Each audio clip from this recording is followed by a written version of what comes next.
پیارے آقا صلی اللہ علیہ وسلم نے آ کر کے فرمایا لوگ بے نمازی ہو رہے ہیں، میری نافرمانی کر رہے ہیں، یہ میسج میری امت تک پہنچا دو۔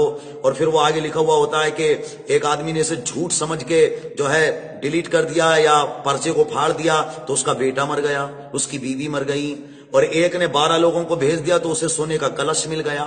ساری جھوٹی باتیں، اور یہ اسلام کا نام لے کر کے جو ہے لوگوں تک پہنچائی جاتی ہیں۔ اور ہمارے بھائیوں کو اتنی فرصت نہیں ملتی کہ کال کر کے جو ہے پوچھ لیں کسی عالم دین سے جو معتبر عالم دین ہو، کہ کم سے کم اس سے جا کر کے اس بات کے بارے میں تحقیق کر لیں۔ اور میں اب یہ باتیں آپ تک پہنچا رہا ہوں تو آپ کی یہ ذمہ داری ہے، جس طریقے سے یہ خرافاتی باتیں آپ تک پہنچی ہیں اسی طریقے سے یہ میسج لوگوں تک پہنچنا چاہیے۔ یہ شیخ احمد کا خواب ہو یا بغداد کی کوئی لڑکی کے بارے میں آتا ہے کہ اس نے خواب دیکھا، یہ میسج 12 کو پہنچاؤ، 20 کو پہنچاؤ، پریشانی دور ہو جائے گی، پرابلمز سولو ہو جائیں گی، بالکل جھوٹی باتیں ہیں۔ اسلام سے ان باتوں کا کوئی تعلق نہیں۔ اچھا، ایک حدیث یہ پیارے آقا کی طرف لگائی جاتی ہے کہ پیارے آقا نے فرمایا میں نے یہ بات آپ تک پہنچا دی ہے جو ہے، اور یہ اگر آپ نہیں پہنچاؤ گے تو پیارے آقا نے فرمایا ہے کہ بے نور ہو جائے اس کا چہرہ جو میری حدیث کو آگے تک نہیں پہنچائے۔ حالانکہ اس قسم کی حدیث بھی ہم نے کسی کتاب میں نہیں پڑھی کہ پیارے آقا نے یہ اس کے لیے الفاظ استعمال کیے ہوں کہ بے نور ہو جائے اس کا چہرہ۔ بے نور ہونے کے لیے نہیں کہا ہے، سمجھیں آپ؟ اتنا ضرور کہا ہے پیارے آقا صلی اللہ علیہ وسلم نے کہ اللہ رب العالمین پیارے آقا نے فرمایا کہ اس کو سبز و شاداب رکھے، اس کو خوش رکھے جو میری حدیث کو سنے اور دوسروں تک پہنچائے۔ یہ حدیث تو ملتی ہے لیکن یہ نہیں ملتی کہ بے نور ہو جائے اس کا چہرہ۔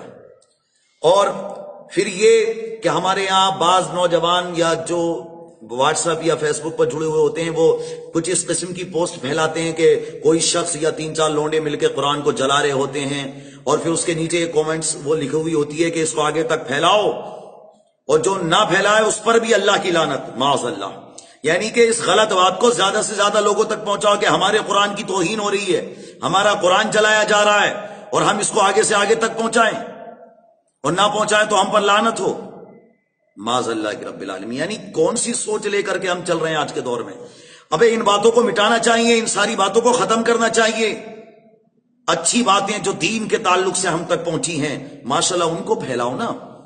ڈاکٹر مائیکل ہارٹ نے پیارے آقا کے بارے میں کہا ہے وہ عیسائی لیکن کہتا ہی was the only man in history who was supremely successful on both the religious and secular levels۔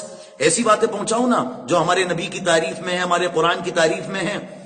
وہ کہتے ہیں most repeatedly readable consolidated divine book of universal knowledge, Quran کے بارے میں یہ باتیں پہنچانی چاہیے عوام تک تاکہ قرآن و حدیث پہ عقیدہ پختہ ہو۔ یہ لڑائی بھڑائی کی باتیں کیوں پہنچاتے ہیں ہم ایک دوسرے تک، لڑائی جھگڑے کی باتیں کہ جس سے مسلمانوں کا خون کھولے؟ کسی بھی بدبخت کو دیکھو کہ وہ قرآن کی توہین کر رہا ہے، نبی کی توہین کر رہا ہے، فوراً اس کو ڈیلیٹ کرو، آگے پہنچانے کی بالکل بھی جرت مت کرنا آپ، ورنہ گناہ گار ہوں گے آپ۔ اچھی باتوں کو پھیلائیے، دین کی باتوں کو پھیلائیے، قرآن و حدیث کی باتوں کو پھیلائیے۔ ہمارے آقا صلی اللہ علیہ وسلم نے جو فرمایا ارحموا من فی الارض یرحمکم من فی السماء، تم زمین والوں پر رحم کرو، آسمان والا تم پر رحم فرمائے گا۔ اب اس میں زمین میں کون رہتے ہیں؟ سکھ ہیں، عیسائی ہیں، ہندو ہیں، مسلم ہیں، ہر ایک کے ساتھ بھلائی کرو، سب کے ساتھ اچھا سلوک کرو، تم زمین والوں پر رحم کرو گے۔ اس میں چرند و پرند بھی رہتے ہیں، ان کے ساتھ بھی اچھا سلوک کرو تو تم ان پر رحم کرو گے، اللہ تم پر رحم فرمائے گا۔ صحیح ہے؟ اور فرمایا واللہ فی عون عبدہ ما کان العبد فی عون اخیہ، نو ڈاؤٹ اللہ تعالیٰ helps those who helps his brother, کہ بے شک اللہ رب العالمین اس بندے کی مدد کرتا ہے جو بندہ اپنے دوسرے بھائی کی مدد کرتا ہے۔ اب وہ بھائی ہندو بھی ہو سکتا ہے، وہ بھائی سکھ بھی ہو سکتا ہے، وہ بھائی عیسائی بھی ہو سکتا ہے۔ مدد کیجیے آپ، اسلام مدد کرنے سے تھوڑی روکتا ہے کسی کی۔ لیکن میں بتانا چاہ رہا ہوں کہ اسلام کے تعلق سے جو غلط باتیں پہنچائی جا رہی ہیں، یا پھر وہ پوسٹ کرتے تھے بعض پچھلے دنوں کہ جی قبر پہ کچھ لوگ پاؤں رکھ کے کھڑے ہیں، معاذ اللہ، ضروری تھا وہ پوسٹ کرنا، آگے تک پہنچانا؟ ارے ان لوگوں کو بھی دکھائیے جو مزارات پہ جا کے اولیاء کرام کے توسل سے اللہ سے دعائیں مانگتے ہیں، ان کے وسیلے سے اللہ کی بارگاہ میں عرض کرتے ہیں۔ یہ ساری باتیں پہنچائیں گے، اچھی باتیں تو دلوں میں محبت پیدا ہوگی، اور اگر فالتو کی باتیں پہنچائیں گے تو نفرت پیدا ہوگی۔ میں یہ کہنا چاہتا ہوں کہ ہر قوم میں، ہندو ہوں، مسلمان ہوں، یا سکھ ہوں یا عیسائی ہوں، 2-4 افراد بڑے خراب ہوتے ہیں ہر قوم میں، مگر میں بس ایک شعر کہنا چاہتا ہوں، یہ شعر آپ ہر ایک تک پہنچا دو کہ 2-4 کو ضرور وفادار نہ کہو، 2-4 کو ضرور وفادار نہ کہو، لیکن تمام قوم کو غدار نہ کہو۔ پوری قوم مسلمانوں کی دو چار کو ضرور وفادار نہ کہو، لیکن تمام قوم کو غدار نہ کہو۔ پوری قوم ہندوؤں کی دو چار کو ضرور وفادار نہ کہو، لیکن تمام قوم کو غدار نہ کہو۔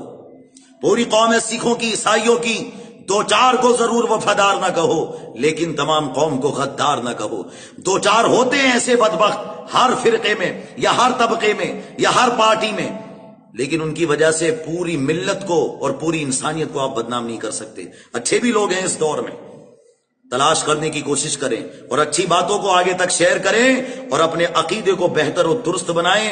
جو بات قرآن و حدیث سے ثابت ہو اسی کو آگے تک پہنچائیں۔ یہ پیغام میں نے آپ تک پہنچایا ہے جبکہ میری حالت نہیں ہو رہی تھی، میں تھکا ہوا تھا کافی، لیکن مجھے اس چیز نے اتنا بے قرار کر دیا اور میرے دل نے کہا کہ میں ضرور یہ باتیں آپ تک پہنچانے کی کوشش کروں گا۔ اور میں اس عالم میں بھی آپ کے سامنے بیٹھا ہوا ہوں، آپ سے گزارش کرتا ہوں دل کے ساتھ کہ تمام قوموں کے اندر محبت و خلوص پیدا ہو اور نفرتوں کی جو آگ ہے اس پر محبت کا پانی پڑ جائے۔ اس لیے یہ باتیں آپ آگے تک شیئر کیجئے اور اسلام کے بارے میں جو ضروری باتیں ہیں ان کو جاننے کی کوشش کیجئے۔ فالتو خرافات کو بالکل معاشرے میں مت پھیلائیے۔ میں دعا کرتا ہوں پروردگار عالم سے اللہ رب العالمین ہمیں دین کی سچی سمجھ عطا فرمائے اور انسانیت کا درد رکھنے اور ایک دوسرے کے ساتھ اچھا سلوک کرنے اور ایک دوسرے کی مدد کرنے کا جذبہ عطا فرمائے۔ وآخر دعوانا الحمدللہ رب العالمین۔